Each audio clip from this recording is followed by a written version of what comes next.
Today I'm going to show you some groovy blobs, if you can take your eyes off her ring.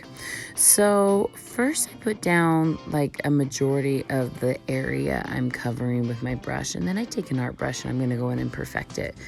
And what I'm doing here is I'm kind of setting the tone for the wiggly lines that are going inside the blob, because I'm going to follow that outside curve. So I'm smoothing out any sharp edges. I want everything to be very fluid and not have any points to it. And then you'll see me like brush through it here. I'm just evening out the color because sometimes it gets a little heavier around the edges when I'm smoothing.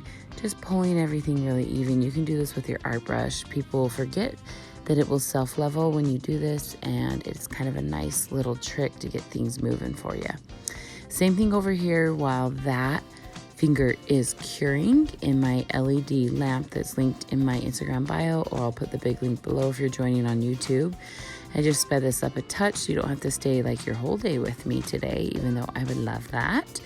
Again, smoothing out any points in there. Now cured, we're gonna go in with our black. We're doing black and white.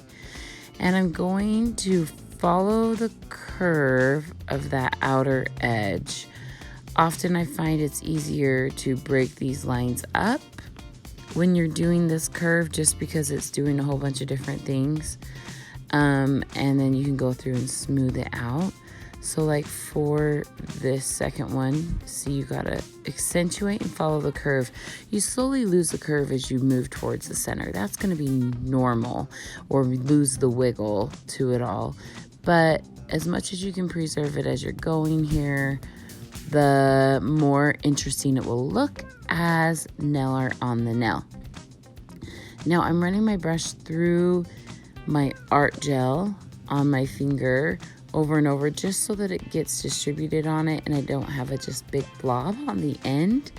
When I'm doing art, I do prefer art gel. The reason is it is more concentrated pigment, and it's less likely to bleed when I put it down on the nail. Usually just stays put. So I have a couple brands I like. I really enjoy Young Nails Mission Control. I also have been playing with Luxa, has some new art gel pods that I'm enjoying. Those are so cute. Accents also has some as well. Presto as well. They're all little different consistencies. I would say I grab my Young Nails most often, and all of those brands are linked in my Instagram bio, or again below if you're joining on YouTube, to various distributors that I buy from. And I would love you to support as well if you want to try those products. Okay, so you can see here I'm dividing it up in the corner, pulling down, then going through and pulling it from the side. I made that one a little pointy, so I'll probably go in and smooth it a touch. But the beauty of a design like this is there's no rules. You get to just do what you want to do. So play with it a little bit, enjoy it. Kind of graduate it down to a smaller shape, and make sure you're curing between things. Now if you're afraid you're going to just wipe off the nail or the lines you've done, cure in between the lines. But that's pretty fun, right? Now for top coat, do a nice even layer. Sometimes people forget you can float your top coat a little bit. So if you don't like to feel the art raised, you can absolutely float it over back and forth till it's nice and even, and then put it into cure. I kind of like to follow this pattern, since these are natural nails, by the way. I like to follow doing 4 and curing them, and then doing the other hand of 4 and curing it, and then the thumbs. Hey, hope you enjoyed this. I'll let you finish watching what I finish here. I appreciate all your tags when you mimic things I do. I love when you share things like comment, follow, subscribe. It really means the world to me. I hope you have a fantastic day. And I will look forward to having you here again with some more fun things.